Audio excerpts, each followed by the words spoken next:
রাসূলুল্লাহ বললেন সাহাবারা রাত্রি বেলাতে তোমরা ঘুমানোর আগে বিছানাতে সজ্জিত অবস্থায় পবিত্র কোরআনের একটি আয়াত নাম হলো তার আয়াতুল কুরসি, এটা পড়ে ঘুমিয়ে যাও। সারা রাত্রি তুমি আরামে নিদ্রায় নিদ্রিত যাবে। মহান রব্বুল আলামিনের দরবারে আল্লাহর কুদরতি শক্তিতে তোমার মালের হেফাজত আল্লাহর দরবারে থাকবে। বর্তমান যুগে সিসি ক্যামেরার উপর আস্থা রাখি, কিন্তু আল্লাহর কোরআনের উপর আস্থা নাই। বাস্তব না অবাস্তব বললাম? আজ বর্তমান যুগে সিসি ক্যামেরা লাগাই, কিন্তু কোরআনের উপর আস্থা নাই। যে শিক্ষাটা নবী আমার হযরত আবু হুরায়রার মাধ্যমে গোটা বিশ্ব জাতিকে দিলেন, সেই শিক্ষাটাকে আপনার পিছনে রেখে আধুনিক প্রযুক্তি ব্যবহার করে মডার্নিটির সাজতে বসেছি। শুনে রেখে দেন, কোরআন আপনার সম্মুখে। কোরআন বলো, ইন্না আনজালনা আলাইকাল কিতাবা লিন-নাসি বিল হক, we have revealed this book to the in truth for mankind. হাবিব, নিশ্চয় আমি আল্লাহ আপনার উপর কোরআন অবতীর্ণ করেছি মানুষের কল্যাণের জন্য। টেক রিফিউজ ইন মাই কোরআন, আল্লাহর কোরআনের শরণাপন্ন হও। কোরআন আপনার বলে, any problem I will be solve, আমাদের সব সমস্যার সমাধান আমি আল্লাহর কোরআন দেব। জোরে বলুন সুবহানাল্লাহ। এর জন্য আপনার আমার উচিত হবে, ইফ ইউ রিড দা কোরআন, তুমি যদি কোরআন পড়ো, ইউ উইল ফাইন্ড গুডনেস, তো তোমার নেকি হবে। বান্দা বান্দি তোমার হাতে সময় নাই, আল্লাহর কোরআন পড়তে পারলে না, টাচ দা কোরআন, কোরআনকে স্পর্শ করো, ইউ উইল ফাইন্ড গুডনেস, তবুও তোমার নেকি হবে। তোমার দ্বারা ছোঁয়া সম্ভব হলো না, তুমি কাজে ব্যস্ত হয়ে যাবে। আল্লাহর কোরআন ছুঁতেও পারলে না, তাকে কোরআন আছে আলমারিতে সেটা আছে, লুক এট দা কোরআন, কোরআনকে একবার দেখে নাও, আপনার ইউ উইল ফাইন্ড গুডনেস, তবুও তোমার নেকি হবে। এমন একটা গ্রন্থ যাকে পড়লেও নেকি হয়, যাকে ধরলেও নেকি হয়, যাকে দেখলেও নেকি হয়। কারণ কোরআনই যে বার্নিং মিরাকল, কোরআন হলো আল্লাহর জ্বলন্ত মুজিজা। এই জন্য আপনার আমার উচিত হবে আল্লাহর কোরআন নিজে শিক্ষা করা, বাচ্চাদের কোরআনের শিক্ষা দেন। ইফ ইউ টিচ ইওর সন্তান নলেজ অফ দা কোরআন, আপনি আপনার ছেলে মেয়েকে কোরআনের শিক্ষা দেন, কোরআন উইল টিচ ইওর সন্তান knowledge of the whole all, কোরআন আপনার ছেলে মেয়েকে সারা বিশ্বের জ্ঞান দিবে। জোরে বলুন সুবহানাল্লাহ। আচ্ছা সুবহানাল্লাহ কাল কে বলবেন? এতক্ষণ তো খুব চিল্লাছিলেন। হ্যাঁ, আমলের কথা বলছে, একটু সুবহানাল্লাহ বাড়িতে গিয়ে বললে হবে না, এখানে বলেন লাভ হবে। সুবহানাল্লাহর আগেই আপনার ফজিলত বলে দিয়েছি, আক্ষরিক ভাবে এর ব্যাখ্যা করিনি। ব্যাখ্যা এসেছে আসমান জমিন যা ফাঁকা জায়গা আছে, একবার সুবহানাল্লাহ বললে সব আপনার ফাঁকা জায়গা নেকিতে ভরপুর হয়ে যায়। আপনি বলবেন, বলেন তো দেখি। আলহামদুলিল্লাহ, আপনার গলার আওয়াজ আল্লাহ সালামত রাখো, কারণ এরা রাখছে 2026-এর জন্য, যদি ভেঙে যায় তখন আর চিল্লাতে পারবে না। বুঝতে পেরেছেন? 2026-এ আছে, এখানে চিল্লাতে হবে। শুনে রেখে দেন, বর্তমান যুগে আজ পরিস্থিতি মুসলমানদের খুব খারাপ। বলছে মুসলমানদের অবস্থা খুব খারাপ, হুজুর একটু দোয়া করেন। মসজিদে গিয়ে ইমাম সাহেবদের বলছে দোয়া করেন মুসলমানদেরকে আল্লাহ রক্ষা করুক। মনে হচ্ছে মুদিখানার মাল সারা বছর হারাম খেয়ে জুম্মার দিন যে বলছে আল্লাহুম্মা আমিন। মান আরাদা আন যিকরি ফাইন্না লাহু মাইশাতান দানকা, বান্দা বান্দি যখন আল্লাহর জিকির থেকে সরে যাবে, তখন আপনার বলা হচ্ছে বান্দা বান্দীদের সংকুচিত জীবন হবে। ওয়া নাহসুর ইয়াউমাল কিয়ামাতি আমা, আর কিয়ামতের দিন অন্ধ করে তোলা হবে। কারণ তোমার চোখ থাকতে তুমি ভালো জিনিস অবলোকন করোনি, বিবেক থাকতে ভালো জিনিস তুমি ডিসাইড করোনি, কান থাকতে ভালো জিনিস শুনোনি। তোমার আপনার বলা হচ্ছে সেই দিন অন্ধ হবে, তোমার আপনার কোনো কাজে আসবে না। আল্লাহ রাব্বুল আলামিন কোরআন দ্বারা বুঝিয়ে দিয়েছেন, ভালো করে বুঝেন। আমি আপনাদের বলছিলাম, পৃথিবীর জমিনে ইফ ইউ টিচ ইওর সন্তান নলেজ অফ দা কোরআন, আপনি আপনার ছেলে মেয়েকে কোরআনের শিক্ষা দেন, কোরআন উইল টিচ ইওর সন্তান knowledge of the whole all, আপনার ছেলে মেয়েকে কোরআন সারা বিশ্বের জ্ঞান দিবে। আপনারা বলবেন মতিউর রহমান, সারা বিশ্বের জ্ঞান কোরআনে যদি পাওয়া যায় তাহলে আপনার মাওলানারা সবচাইতে কোরআন বেশি পড়ে, ঠিক না বেঠিক? সবচাইতে কারা বেশি পড়ে? হাফেজ কারি মাওলানা, যারা আপনার বলা হচ্ছে মাদ্রাসার সাথে মসজিদের সাথে জড়িত, এই শ্রেণীর মানুষেরা কোরআন বেশি পড়ে। তাহলে কোরআনের ভিতরে সার্বিক বিষয়ের জ্ঞান যদি পাওয়া যায়, তাহলে মাওলানারা তো সার্বিক বিষয়ের অভিজ্ঞ ব্যক্তি হবে। কিন্তু আমরা তো তা দেখতে পাই না। আপনারা বলতে পারেন, আমি আপনাদেরকে একটু লজিক দিয়ে বোঝাই। ভাই, আমরা শৈশবে যখন ক্লাস 4 পড়ি, ভূগোল কিতাব পড়েছিলাম। সেই ভূগোলে আপনার বলা হয়েছে, যখন আমরা সমুদ্র বিদ্যা নিয়ে পড়লাম, সেখানে দেখলাম সেই সমুদ্র বিদ্যা পড়তে পড়তে সেখানে আপনার বলা হয়েছে সমুদ্রের ভিতরে আল্লাহ একটা বস্তুর জন্ম দেয়, তার নাম হলো ঝিনুক। কি নাম? তার নাম হলো ঝিনুক। ওই ঝিনুক কোথায় পাওয়া যায়? সমুদ্রের গভীরে পাওয়া যায়। আপনিও জানেছেন, আমিও জেনেছি, আমাকেও মাস্টার পড়িয়েছে, আপনাকেও পড়িয়েছে।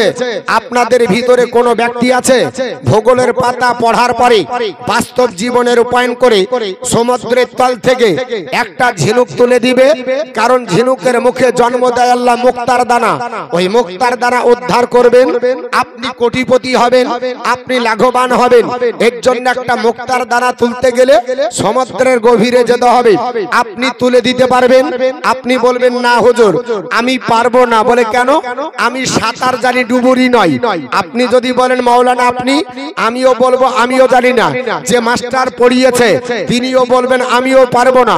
পারবে কে? দেখবেন কারেন্টের পোলে একটা আপনার নাম্বার লেখা থাকে, ওপরে লেখা থাকে ডুবুরি, আর নিচে আপনার নাম্বার দেওয়া থাকে। তোমার সোনা হারিয়ে গেছে পুকুরে, আমাদেরকে ডাক দাও, ডুবে থাকবো। তোমার নদীতে কিছু হারিয়ে গেছে, আমাদেরকে ডাক দাও, আমরা ডুববো। আমরা ঘন্টার পর ঘন্টা অক্সিজেন ব্যবহার করে তোমার মাল উদ্ধার করার চেষ্টা করব। বোঝা গেল সাঁতার জানলেই ডুবুরি সাজা যায় না, সাঁতার জানার পরে সোনা উদ্ধার করা যায় না, সাঁতার জানার পরে সমুদ্রের গভীরে যাবার পরে ঝিনুক থেকে মুক্তার দানা উদ্ধার করা যায় না। কোরআন পড়লেই যে আপনার পৃথিবীর জমিনে সব বিদ্যা, আপনার বিশ্বের জ্ঞান, সব বিষয়ের জ্ঞান সে মৈথন করতে পারবে, এটা সম্ভব নয়। আপনি আমি সাঁতার জানি, জান বাঁচানোর জন্য যদি নদীতে নামিয়ে দেন, হাত পা থুবড়ে আমরা কিনারায় ওঠার চেষ্টা করব। আপনাকে যদি নামিয়ে দেওয়া হয় জান বাঁচানোর জন্য কিনারা ধরবেন, তবে ডুবুরি সেজে আপনার নিম্নগামী হয়ে অতল তলে চলে যাবেন না। আটলান্টিক মহাসাগর 12,000 ফুট গভীর, তার তলে আপনি যাবেন না। প্রশান্ত মহাসাগরের গভীরতা 12,500 বেশি, সেখানে আপনি যাবেন না। এ মুসলমান পৃথিবীর জমিনে যদি আটলান্টিক মহাসাগরের গভীরতা নির্ণয় করা আপনার দ্বারা সম্ভব না হয়, যদি আপনার ডোবা সম্ভব না হয়, প্রশান্ত মহাসাগরের গভীরতা আপনার দ্বারাতে নির্ণয় করা সম্ভব যদি না হয়, এর তো কুল কিনারা। বর্তমান বিজ্ঞানীরা ডিসাইড করেছে কোরআন এমন একটা গভীর কিতাব যার কুল কিনারা, যার গভীরতা নির্ণয় করা আগামী দিনেও ছিল না, এখনো বর্তমানে হয়নি। আগামী আপনার পৃথিবীর জমিনে কোন ব্যক্তির দ্বারা কোরআনের গভীরতা নির্ণয় করা সম্ভব হবে না। এর গভীরতা কত দূর আল্লাহ আল্লাহ রসুলই জানে। একমাত্র মহান আল্লাহ পাক পৃথিবীর জমিনে আমার নবীকে যতটা জ্ঞান দিয়েছে, সেই জ্ঞানের আপনার বলা হচ্ছে দ্বারা নবী কোরআনের গভীরতা আপনার ডিসাইড করতে পেরেছে। কিন্তু আপনি আমি কোরআনের গভীরতা নির্ণয় করতে পারবো না। আপনার তাফসীর কারকেরা প্রায় 200 খানা কোরআনের তাফসীর আজ পর্যন্ত বেরিয়েছে। যার যতটা জ্ঞান সে সেইভাবে তাফসীর রচনা করছে, কিয়ামত পর্যন্ত রচনা করেই যাবে। কিন্তু পূর্ণাঙ্গ কোরআনের আপনার বলা হয়েছে আপনার জ্ঞান উত্থান করা এবং জ্ঞান মৈথন করে মানুষের কাছে উপস্থাপন করা, এটা মানুষের দ্বারাতে কখনো সম্ভবপর হবে না। আল্লাহ যতটুকু দিয়েছে ততটুকু, কারণ মানুষের জ্ঞান হলো ওমা উতিতুম মিনাল ইলমি ইল্লা কলিলা। এই পৃথিবীর মানুষ তোমাদের জ্ঞান আমি আল্লাহর কাছে সামান্য। 100% জ্ঞান হলো আল্লাহর, আর 0% জ্ঞান হলো মোল্লা। 100% জ্ঞানকে মূল্যায়ন করা 0% জ্ঞান দিয়ে সম্ভব নয়। 100% জ্ঞান হলো আল্লাহর, আর কোরআন কার বাণী? আল্লাহর। বর্তমান পৃথিবীর জমিনে তিনটি জায়গায় বাংলা ভাষাভাষী মানুষ বসবাস করে। একটা হলো আসাম, একটা ত্রিপুরা, আর একটা হলো পশ্চিমবঙ্গ। এই তিনটি জায়গার মানুষের কাছে সর্বপ্রথম বঙ্গবাদ কোরআন যে দান করেছিল বাংলাদেশ থেকে পাবলিশ হয়, ওই লোকটির নাম হলো গিরিশচন্দ্র সেন।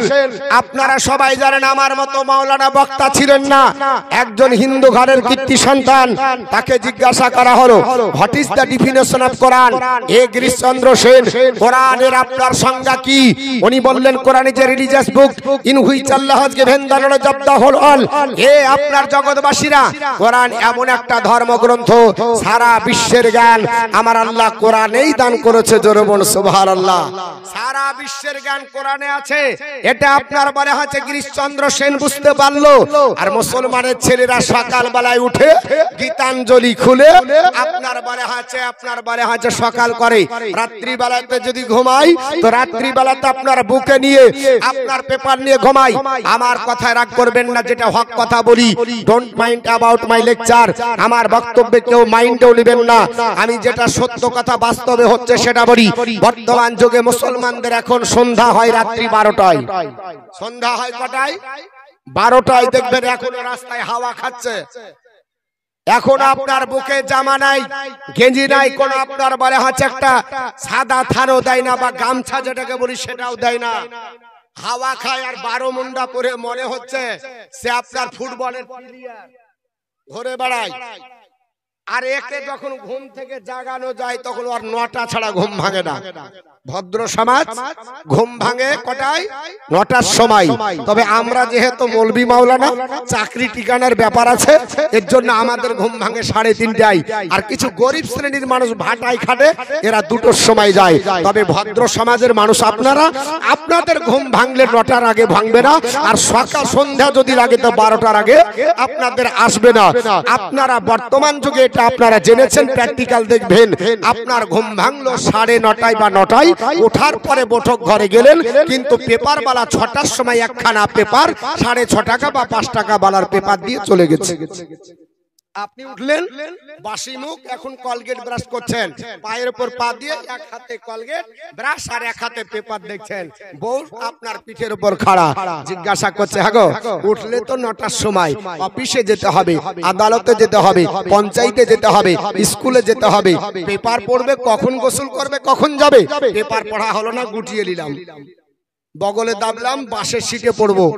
ব্যতিক্রম, কপাল খারাপ, বাসে এত প্যাসেঞ্জার জায়গা নাই, পড়া হলো না। বাসের আপনার রড ধরে চললাম, স্কুলে নামলাম, টিফিনে পড়বো চিন্তা ভাবনা করলাম, টিফিনও হেডমাস্টার এত কাজ দিয়েছে, পড়া হলো না। সন্ধ্যা বেলায় বাড়ি ফিরে আসলাম, সন্ধ্যা লেগে গেল, দুমুঠো অন্ন দিতে নাই, শরীর ক্লান্ত, ষাট হয়ে চকি সমান হয়ে শুয়ে বুকের উপর নিয়ে এক খতম দিয়ে ঘুমাই। এক খতমের আগে ঘুমাবো। ভদ্র সমাজের মানুষ এক খতম দিয়ে ঘুমায়। আপনারা বলবেন হুজুর আপনি এটা বললেন কেন?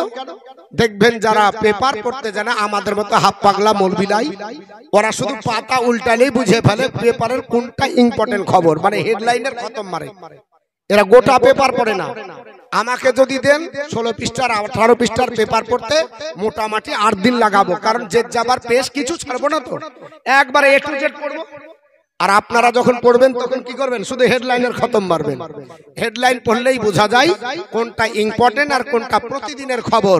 মুসলমান পৃথিবীর জমিনে আজ বর্তমান যুগে হেডলাইনের খবর বুঝতে পারলেন, আর পবিত্র কোরআনের হেডলাইন বোঝা গেল না, খবরের শিরোনাম বোঝা গেল আর কোরআনের শিরোনাম বোঝা গেল না। আল্লাহর নবী সাল্লাল্লাহু আলাইহি ওয়াসাল্লাম পবিত্র জবান দ্বারা বললেন, সাহাবারা রাত্রি বেলায় যখন ঘুমাতে যাবে আমি রাসূলুল্লাহ তোমাদের জানিয়ে দি, ও আমার সাহাবারা রাত্রি বেলায় ঘুমানোর আগে পূর্ণাঙ্গ একটা খতম তোলে তোমরা রাত্রি বেলায় ঘুমিয়ে যাও। সাহাবারা বললেন, ইয়া রাসূলুল্লাহ, ইয়া হাবিবাল্লাহ, আমরা যদি রাত্রি বেলায় ঘুমাই আর একটা খতম তোলে যদি ঘুমাই তো রাত্রে ঘুম হবে না, কারণ এক খতম তুলতে 8 থেকে 10 ঘন্টা লেগে যায়, রাত্রি তো 8 থেকে 10 ঘন্টা সময় পাওয়া যাবে। ইয়া রাসূলুল্লাহ, আমাদের রাত্রে ঘুম আপনার বলা হবে না, আর আমাদের কর্মজীবন ব্যস্ত হয়ে যাবে। সকাল বেলাতে কর্ম করতে পারবো না। আল্লাহর নবী বললেন, সাহাবারা রাত্রি বেলায় বিছানায় সজ্জিত অবস্থায় আমি রাসূলুল্লাহ জানিয়ে দিয়ে পবিত্র কোরআনের ছোট্ট একটা সূরা, নাম হলো তার ইখলাস, কুল হু আল্লাহু আহাদ, যেটা আমরা বলি বাবা, এই সূরাটা আল্লাহর বান্দা বান্দি বিছানায় সজ্জিত অবস্থায় তিনবার পড়ে যদি ঘুমিয়ে যায়, আমার নবী বললেন, উম্মত উম্মতানি, ও আমার সাহাবারা, এই তিনবার পড়ার কারণে আল্লাহ পাক তোমার আমলনামাতে একটা পূর্ণাঙ্গ খতম তোলার সাপ দেবে। আল্লাহর কোন বান্দা বান্দি এই পবিত্র কোরআনের সূরা ইখলাসটা 10 বার পড়ে যদি ঘুমিয়ে যায়, আমার নবী বলেন, সাহাবারা, আল্লাহ তোমাদের জন্য একটা খাস আল্লাহর জান্নাতের কামরা দান করবে। জোরে বলি, এই উম্মতের দল, তোমরা পৃথিবীর জমিনে এই ছোট্ট একটা সূরা ইখলাসটা যদি 24 বার পড়ে ঘুমাও, আমি রাসূলুল্লাহ বলে দিলাম, তোমাদের আমলনামায় আমার আল্লাহ পাক একটা আপনার বলে হয়েছে 2টি জান্নাতের কামরা বরাদ্দ করবে। সম্মুখে বসেছিলেন হযরত ওমর ফারুক আযম রাদিয়াল্লাহু তাআলা আনহু, দণ্ডায়মান হয়ে গেলেন, ইয়া রাসূলুল্লাহ, ইয়া হাবিবাল্লাহ, নবী গো, ও আল্লাহর পয়গম্বর, আপনি বলেছেন একবার পড়লে আপনার 3 ভাগের 1 ভাগ পড়া হয়, 3 বার পড়লে একটা খতম তোলা হয়। ইয়া রাসূলুল্লাহ, পৃথিবীর জমিনে আমি ওমর পৃথিবীর জমিনে এই ছোট্ট সূরাটা ইখলাসটা একবার 2 বার নয়, ও আল্লাহর হাবিব, আমি এই ছোট্ট সূরাটা রাত্রি বেলায় বিছানায় সজ্জিত অবস্থায় আমি আপনার 100 বার করে পড়ে এই রাত্রি বেলায় বিছানায় সজ্জিত হয়ে যায়। আমার নবী বললেন, ওমর, আমি রাসূলুল্লাহ জানিয়ে দে, আল্লাহ তোমার আমলনামাতে আপনার 1-2 করে আপনার 10-10টা জান্নাতের কামরা আল্লাহ তোমার আমলনামায় দান করবে। কিন্তু মুসলমান ওটা না, এখন আধুনিক সমাজের মানুষ আমরা সব করি, সকাল করি কিভাবে তাও জানি, কিন্তু কোরআনের দিকে নাই। আল্লাহর নবী বললেন, আমার উম্মতের দল, মান কারা আল কোরআনা ওয়া আমিলা বিমা ফিহি উলবিসা ওয়ালিদাহু তাজান ইয়াউমাল কিয়ামাতি দাউহু আহসানু মিন দাউইশ শামস, যে ব্যক্তি কোরআন পড়ে আর ওর উপর আমল করে, আল্লাহ কিয়ামতের দিন হাসরের ময়দানে তার পিতামাতার মাথার উপরে এত সুন্দর একটা নূরের টুপি পরাবে, তাজ পরাবে, যে টুপির জ্যোতিটা সূর্যের জ্যোতি অপেক্ষা বেশি উজ্জ্বল হবে। একটা যদি ব্যারিস্টারের বাপ হয়, একটা যদি হাই স্কুলের মাস্টারের বাপ হয়, একটা যদি উকিলের বাপ হয়, তো গর্ব করে বলে আমার ছেলে উকিল, বলে না, আমার ছেলে থানার ওসি, আমার ছেলে আপনার বলে হচ্ছে ব্যারিস্টার। বুক একবারে 36 ইঞ্চি হয়ে যায়, 36 ইঞ্চি বুকে এখানেই থাকবে, কবরে গেলে আবার 1.5 ইঞ্চি করে দিবে আল্লাহ। কিন্তু আপনি যদি আলিমের বাপ হন, এখানেও 36 ইঞ্চি, কবরও 36 ইঞ্চি, হাসরের ময়দানে এত আপনার বলে হয়েছে সৌভাগ্য হবে যে আপনার মাথার টুপি যে জ্যোতি আপনার এত হবে, গোটা বিশ্বের আপনার বলে হয়েছে নারী পুরুষ দেখে অবাক হবে যে এটা কে। আল্লাহর তরফ থেকে খবর আসবে, ই হচ্ছে আলিমের আব্বা, ই হচ্ছে হাফিজের আব্বা, ই হচ্ছে কোরআন পড়া ব্যক্তির আব্বা, যার আপনার বলা হচ্ছে মাথার টুপি বা জ্যোতি, আপনার পাগড়ি দেখে সবাই অবাক হবে। কিন্তু সেটাতে নাই, আপনার বলা হচ্ছে দুনিয়াবি আপনার কাজে আমরা ব্যস্ত। আমার কথায় রাগ করছেন বাপ? কথা খারাপ লাগছে? বলবো আর 2-4টি কথা বলবো। দরুদ শরীফ পড়েন, আল্লাহুম্মা সাল্লি আলা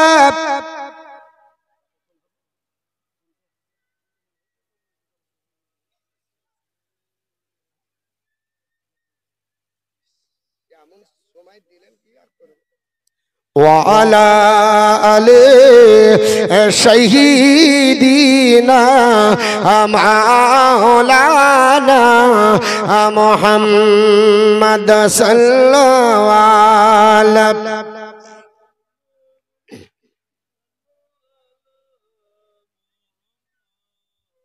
हरदम जवाब पाक नामे मोहम्मद हरदम जाबाश निकालो शफियाना मोहम्मद सल्लल्लाहु अलैहि वसल्लम। আমার মুসলমান, আমি আপনাদের কাছে জানিয়ে দিতে চাইছিলাম কোরআনের ব্যাপারে। আল্লাহর কোরআন পড়েন, নিজে পড়েন, বাচ্চাদের পড়ান, সমাজ ব্যবস্থায় কোরআনের আপনার বলে হাতে প্রচার ও প্রসার করেন। আল্লাহর কোরআনের চর্চাটা আপনারা করতে থাকুন। আল্লাহর কোরআন পড়ুন, আল্লাহ পাক আপনাকে সাহায্য করবে গাইবি। আপনার চিন্তা থাকবে না পানির তলে গুলো আল্লাহর কোরআনের ওসিলায় আমার আল্লাহ উদ্ধার করবে। জোরে বলি। আপনি বলবেন হুজুর কোরআন পড়লে কি লাভ হয়, কোরআন পড়লে কি হয়, আপনি একটু উদাহরণ দিতে পারেন? আমি আপনাদের কাছে একটু ব্যাকগ্রাউন্ড চলে যাই। আমি পৃথিবীর জমিনের একটা বাস্তব উদাহরণ আপনাদের তুলে ধরে। মাঝে মাঝে দেখবেন ভূমিকম্প হয়, এবারও হয়েছিল বাবা পৃথিবীর জমিনে। কখনো আইলা আসে, কখনো ফণি, কখনো আপনার আয়াস, কখনো আপনার সুনামি। এইভাবে মাঝে মাঝে ভূমিকম্পের কবলে মানুষেরা পড়ে। যখন ভূমিকম্প হয় তখন মানুষ আল্লাহ আল্লাহ আল্লাহ করে। কিন্তু মুসলমান পৃথিবীর জমিনে আপনার আমার স্মরণ রাখা দরকার। আল্লাহ কোরআনে বলেছে জগৎবাসীরা তোমরা শুনে রেখে দাও, পৃথিবীর জমিনে আমি আল্লাহ কোরআন দিয়েছে মানুষের কল্যাণের জন্য। কোরআন পাবে মানুষ কল্যাণ পাবে, আর কোরআন আপনার বলে হাতে সাহায্য করবে। বর্তমান যুগে যদি কেউ বলে কোরআন পাওয়ার পরে আমরা অকল্যাণ দাবাননে জ্বলি, জানতে হবে সে কোরআন বিরোধী ছাড়া অন্য কেউ নাই। এ মুসলমান, পৃথিবীর জমিনে কোরআনের সঙ্গে যদি সম্পর্ক থাকে, আপনি ভালোবাসুন, তাহলে আপনার জায়গা ভালো হবে। কারণ নবী বলেছেন উম্মতের দল রাজুলানে তাহাব্বান ফিল্লাহ ইজতামা আলাইহি ওয়া তাফাররাকান আলাইহি। আল্লাহর নবী বললেন সাহাবারা একে অপরকে ভালোবাসো, ওই ভালোবাসাটা যেন আল্লাহর জন্য হয়। একে অপরকে ঘৃণা করো, ওটাও যেন আমার আল্লাহর জন্য হয়ে যায়। বলে ইয়া রাসূলুল্লাহ, মানুষকে ভালোবাসা তো আপনার মানুষ হয়ে করে, এটা বোঝা যায়। ঘৃণা কি করে করব? আল্লাহর নবীর হাদিস হলো মানুষকে হয়ে মানুষ যদি ঘৃণা করে, ওই মানুষটার জায়গাটা আল্লাহর আরশ আজিমের নিচে হবে। ঘৃণা করলে আরশের নিচে হবে কি করে? কোন ব্যক্তি যদি কোরআন বিরোধী বলে ওকে ঘৃণা করা ওয়াজিব হয়ে যাবে। হাদিস বিরোধী বললে ঘৃণা করা ওয়াজিব হবে, রাসূল বিরোধী বললে ঘৃণা করা ওয়াজিব হবে, আল্লাহ বিরোধী বললে ওয়াজিব হয়ে যাবে, আপনার শরীয়ত বিরোধী বললে ওয়াজিব হবে। হোক যে মুসলমান চাইতে অমুসলিম, যেমন সালমান রুশদি আল্লাহর আপনার কোরআনকে বলেছিল স্যাটানিক ভার্সেস কোরআনের আপনার বিরুদ্ধে, কোরআনকে শয়তানের বাক্য বলল। এই লোকটা মুসলমানের ঘরে জন্ম, অথচ লোকটাকে ঘৃণা করা ধিক্কার যারা মুসলমানের জন্য আজীব ছিল। বাংলাদেশের কীর্তি সন্তান, মেয়েটার নাম হলো আপনার তাসলিমা নাসরিন, বিশ্ববিখ্যাত একটা লেখিকা। মুসলমানের চেয়ে আপনার মেয়ে রজব আলী হলো তার বাপের নাম। এই আপনার মেয়েটা আজান সম্পর্কে বাজে মন্তব্য করে বলল, এ জগতের মানুষেরা, মসজিদে যখন আজান হয় আমার মনে হয় বেশ্যা নারী তার কুপবিত্রি মিটানোর জন্য আপনার ডাকছে। জোরে বলেন আস্তাগফিরুল্লাহ।